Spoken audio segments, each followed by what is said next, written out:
Good morning mga lods, mga ma'am, mga sir. Welcome to my vlog. So ngayon nandito po tayo sa aming farm mga lods. At ito nga, nagpe-prepare na tayo para sa lunch mga lods. At luto na yung kanin mga lods, no?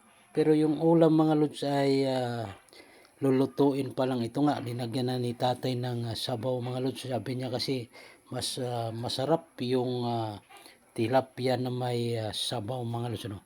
So ito, wala itong kamatis or sibuyas mga lods, no? Tanglad lang at saka asin. Oscar kilo na mga lods. Dahil fresh na fresh mga lods yung tilapia mga lods, no? So ito nga, sinalang natin mga lods, no?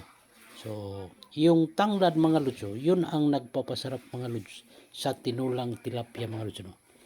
Luto na yung kanin at ito luto na rin yung aming tinulang tilapia mga lods. Talagang napakataba itong tilapia mga lods. At kakain na po tayo mga lods. Siyempre kukuha muna tayo ng plato mga lods. At ganito lang dito sa probinsya mga lods.